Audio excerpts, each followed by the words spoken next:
So, I was in my car, sitting on the stoplight, and I realized that the colors of the stoplights and their meanings are the exact opposite to the colors of bananas and their meanings. A green light means go, a yellow light means slow down, get ready to stop, and a red light means stop. But a green banana means stop, don't eat it. A yellow banana means go ahead and eat it. Red on a banana means, where the heck did you get that banana?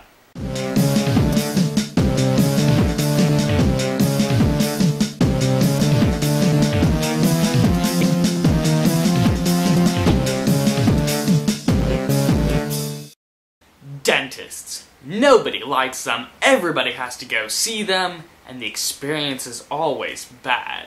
Chances are, if you're alive, you don't like going to the dentist, and the waiting room experience is almost the same as when you go to get your hair cut. Except with my dentist, you have to book in advance, so that they can devise some sort of personalized torture just for you that won't work for the next guy. So you make it through the horrible waiting room experience, and then you go back and you sit in the chair and the assistant says, I'm going to lower the back of the chair, okay? Why do they ask you if you want the back lowered? No, that's not a question. Of course you're going to lower the back. You always lower the back. That's the only thing that makes sense. But why do you always ask me? It doesn't matter if I say, no, don't lower the back. You're going to say, oh, I have to lower the back. So, after they lower the back of the chair, the assistant has the genuine pleasure of getting to take sharp objects and poke them into your teeth. And there's nothing you can do about it. You have to deal with it. And after that's done, you get to pay them for them poking your teeth with sharp objects.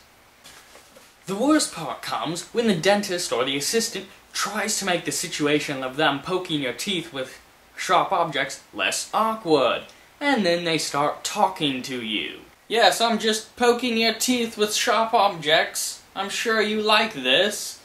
So, how are you doing in school? Why do they ask you a question like that? I can't answer that. You're poking my teeth with sharp objects. They don't remove the objects to let you answer. Why would they do that? They're not getting paid to talk to you.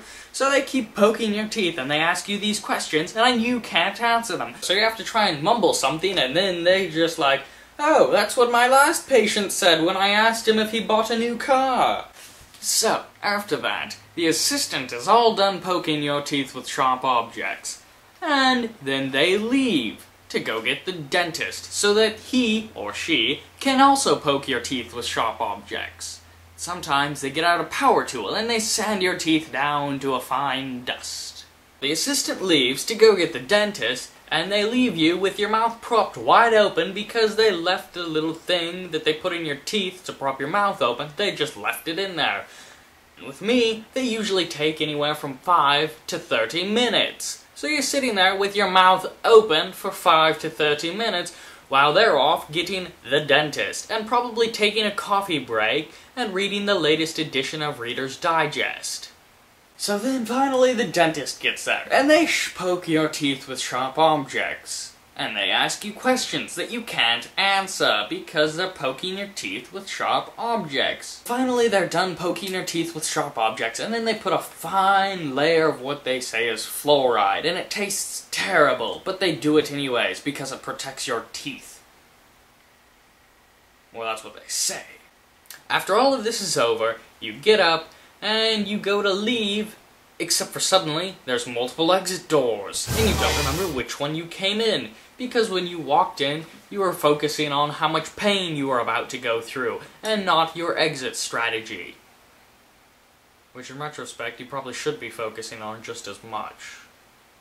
So you have to try and guess, and if you get the wrong exit, you're usually confronted with an awkward situation, like you walked into somebody's office, or a filing room.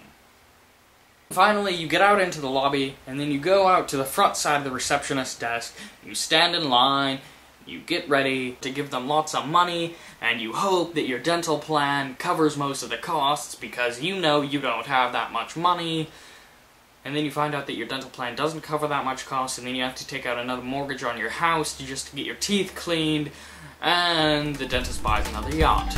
I'm not Tris, which means you haven't had tea time, and so I don't have a tea time question of the day for you, but I do have an R time question of the day for you, and that question is, what was the worst experience you had that you had to pay for? or perhaps your parents had to pay for. Leave your in the comments below, and I'll feature my top 5 favorite responses at the end of I won't feature any responses because I'm probably never going to do another video like this. You can leave comments anyways. You can tell me that I suck as impersonating Tris if you want.